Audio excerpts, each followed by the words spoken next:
Bonjour et bienvenue sur Technapa, la Tech à Papa. Alors sur la Tech à Papa, on parle de tech, principalement d'impression 3D et de laser, mais il peut m'arriver de tester des autres petites choses qui peuvent avoir un lien avec le travail créatif ou la vie de l'atelier.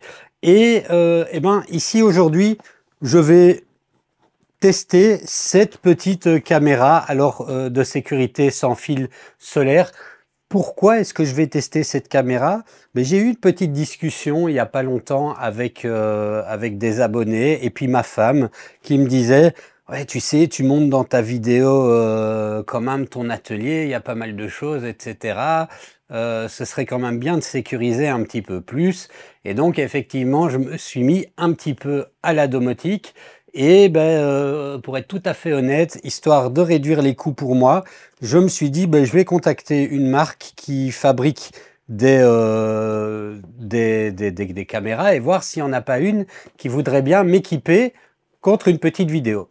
Donc cette vidéo est sponsorisée, hein, pour être tout à fait honnête.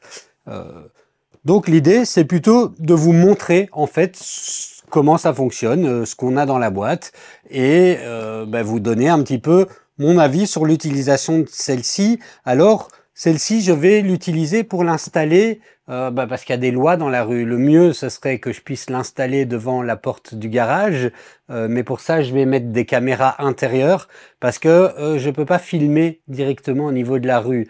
Par contre, je vais celle-ci la mettre au niveau de ma porte d'entrée, et ça me donne une vue assez large qui me permet de voir si on essaye de rentrer dans le jardin, dans la maison. Ça me permet de voir aussi un petit peu une partie de près de mon garage, mais sans avoir accès à la rue, ce qui est important pour respecter les lois en Belgique, en tout cas, sur la protection de la vie privée. Bon, alors petit moment commercial, hein, parce qu'il faut bien, si elle vous intéresse, il y aura un lien en description. Et puis, c'est parti, hein, essayons ça. Bon, alors voilà, hein, donc la marque c'est Anran. Personnellement, je ne connaissais pas, mais ils ont répondu à ma proposition. Donc, au niveau du prix de la caméra, on est à peu près à 125 € sur le prix Amazon. Donc, voilà. Alors, peut-être que c'est une marque qui est connue, hein. Moi, je ne sais pas. Je m'y connais assez peu en domotique. Et dans les marques de la domotique, toujours est-il que c'est typiquement ce que j'avais besoin, hein, avec la possibilité qu'elle ne soit pas branchée, elle sera juste connectée à mon Wi-Fi et les images vont être envoyées dans le cloud via un NAS que j'ai à moi et avec une copie dans le cloud. Comme ça, même si on vole, on casse la caméra, on pique mon NAS, j'ai toujours une copie quelque part. Et donc voilà, je pourrais toujours reconnaître celui qui a essayé de me le piquer. Alors, au niveau du contenu, bon, on a un petit guide comme ceci. Il y a manifestement une application Android et App Store, donc Apple. On la regardera après.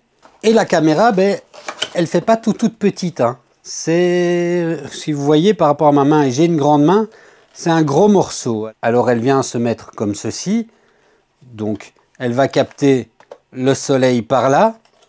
On a des petites antennes pour le Wi-Fi et on a une petite base qu'il va falloir fixer au mur. Et on a une caméra qui tourne pratiquement à 360 degrés. Je pense avoir vu que c'était 355 degrés. Voilà. Donc on peut tourner à 355 degrés et elle peut descendre à 90 degrés. Donc voilà. Et alors aussi, je disais sécuriser mon atelier, la caméra, elle sera postée directement devant ma porte qui est sur un petit... Voilà, j'ai un petit escalier à monter, puis il y a la porte, c'est très privatisé. Et c'est en général là que mes colis sont déposés. Et il m'est arrivé quelquefois d'avoir des colis qui ont été volés. Ça me permettra de pouvoir sécuriser ça aussi, en tout cas, savoir le voir. Et je pense que quand on verra une grosse caméra, on hésitera à se dire « Ok, ça va... je vais la piquer. » Ensuite, la petite base de fixation, hein, on va venir simplement clipser la caméra dessus comme ça. Et on a un petit gabarit de perçage et ça c'est plutôt pratique. Donc on va pas devoir se casser la tête. Je vais coller l'autocollant sur le mur et percer dans le gabarit de perçage.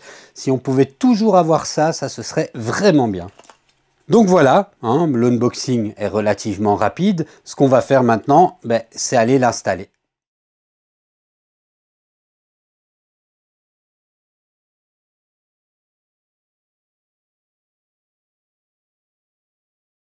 Et voilà, elle est fixée. Alors, ça me permettra de voir ici mon entrée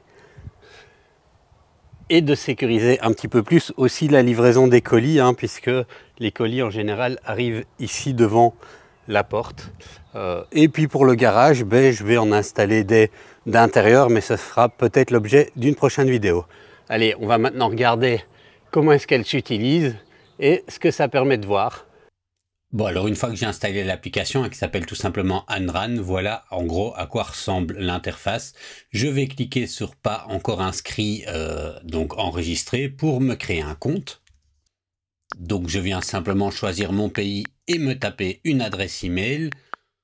Je vais passer cette procédure, hein, vous n'avez pas besoin de voir mon mot de passe. Et une fois que je suis dedans, on voit l'interface ressemble à ceci. Alors on peut gérer toute cette maison, apparemment on a un écosystème. Je clique sur ajouter un périphérique, Anran me demande de choisir mon modèle et d'accepter le Bluetooth. Et là, en fait, j'y ai pas réfléchi, il fallait que j'appuie sur un bouton de la caméra. Donc je vais aller retirer la caméra du mur et puis venir la prendre à côté de moi. Alors, il me demande de réinitialiser l'appareil, donc je reste appuyé sur le bouton Reset, donc ça c'est la procédure d'appairage. Je suis cette procédure d'appairage et il faut savoir qu'avant j'ai mis une carte SD, il n'y a pas de carte SD fournie avec, la caméra, donc moi j'ai mis une carte SD de 128 Go parce que je compte faire plusieurs copies des images, tant sur la carte SD que dans le cloud que via mon NAS. Bon, alors là, je dois maintenant m'enregistrer sur mon réseau Wi-Fi. Donc, je viens simplement mettre mon mot de passe que je vous cache. Et puis, je dois tout simplement générer un code QR sur mon téléphone. En faisant suivant, il va générer le code QR. Et je devrais simplement, avec la caméra, scanner ce code QR. Bon, alors là, il faut imaginer que j'ai la caméra dans la main. Hein, je me suis pas filmé avec.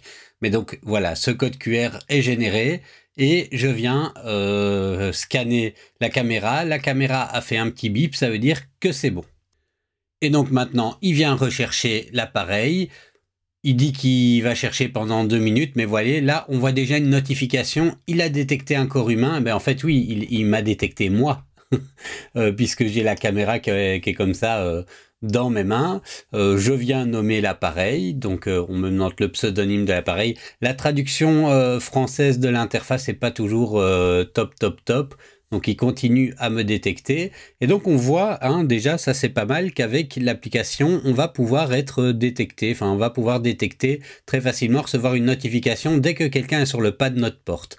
Bon, on nous fait passer tout un guide d'installation, je passe ça vite. Et voilà, vous pouvez me voir, caméra dans la main, hein, occupé de filmer, d'enregistrer. Et voilà, je fais une voix off, hein, donc c'est pas synchronisé ce que vous voyez là, mais je suis dans mon salon sur le point d'aller remettre la caméra dehors. Et voilà, je viens refixer la caméra. Là encore, il continue à me détecter. La force du signal Wi-Fi, comme je suis sorti de ma maison, je suis passé de haute à ordinaire, mais le signal est suffisant. Bon, je ne sais pas si on le voit là bien, mais la qualité est quand même très belle. Et si je viens regarder maintenant le monitoring de la caméra, alors il y a toute une série de tutoriels, je dois appuyer sur 2-3 passages sur l'écran, hein. J'avais pas compris tout de suite, alors j'étais occupé d'essayer de me dire mais c'est sombre, oui des fois je peux être bête, mais ouais, il fallait que je clique sur définir ici, et puis hop, je pouvais maintenant avoir accès au contrôle. Vous voyez, donc on peut faire une capture d'écran de ce qu'on voit, on peut parler en restant appuyé sur la touche micro, on parle à son interlocuteur.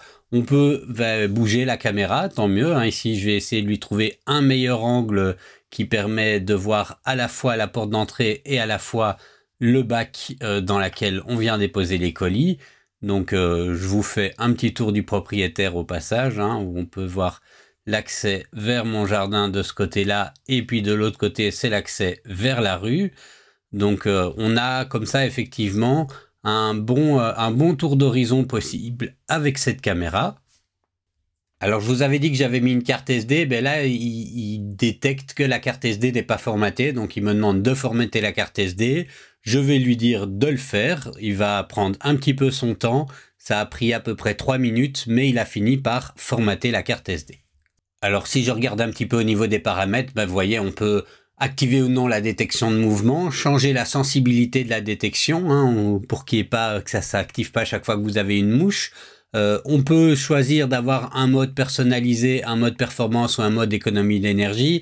Alors là, ça va avoir un impact sur la qualité de l'image et sur la détection également et l'heure à laquelle il est actif. On peut par exemple se faire une zone qui est une zone de détection en se disant, bon, si ça passe pas là, on s'en fiche un petit peu.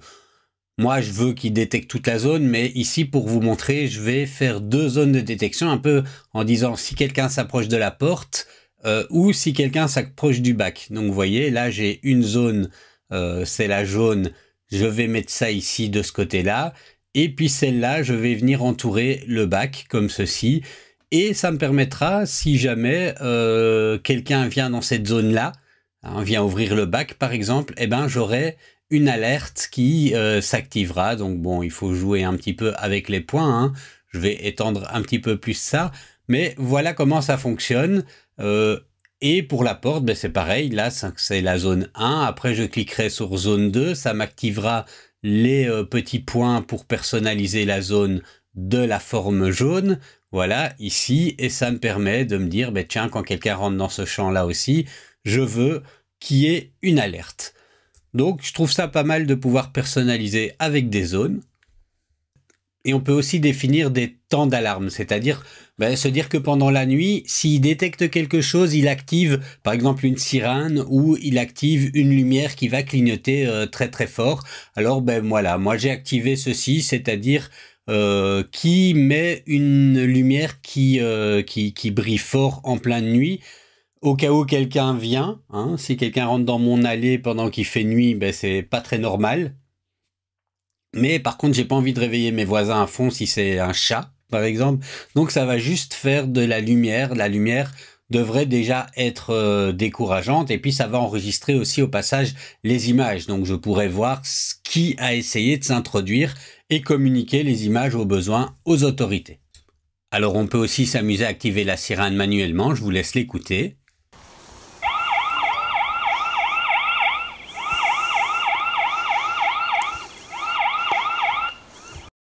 Et vous voyez que je reçois plein de notifications parce qu'en fait, il me détecte à chaque fois dans la zone puisque là, je suis occupé de régler des trucs. Bon alors, point important à savoir aussi, c'est que outre sur la carte SD, on peut avoir un système de stockage dans le cloud des images. Alors, je sais qu'il y a débat, hein, les images sont envoyées sur un serveur qui n'est pas forcément un serveur sécurisé peut-être. Il y a un cryptage possible, hein, donc les vidéos peuvent être cryptées. Faut savoir que le cloud coûte 3,99 € par mois pour pouvoir avoir un nombre illimité de temps d'enregistrement d'images. Voilà, moi je l'ai pris parce que je préfère ça au cas où il y a une destruction de mon appareil ou quelque chose comme ça. Donc voilà, pour le reste, l'interface de l'application est relativement facile. Je vous montre aussi ici une image en gros plan de la qualité qu'on a avec cette caméra. C'est donc, moi je trouve vraiment une belle qualité. En tout cas, ce sera plus que largement suffisant pour les besoins que moi j'en ai. Voilà pour la découverte de cette caméra que moi je trouve que est très correcte pour le prix, que j'ai adopté et j'ai également équipé, alors là je l'ai acheté moi, la version qui n'est pas solaire pour pouvoir être mise dans mon garage, parce que comme ça, enfin dans mon garage atelier pour protéger également l'atelier. Voilà, laissez-moi un petit commentaire, dites-moi si vous trouvez cette caméra intéressante, si vous avez d'autres idées, des alternatives, d'autres caméras, débattons-en, moi j'y connais pas grand-chose, j'avais besoin d'une caméra, cette marque a accepté de m'en fournir une et elle me paraît très très bien. Voilà, à bientôt.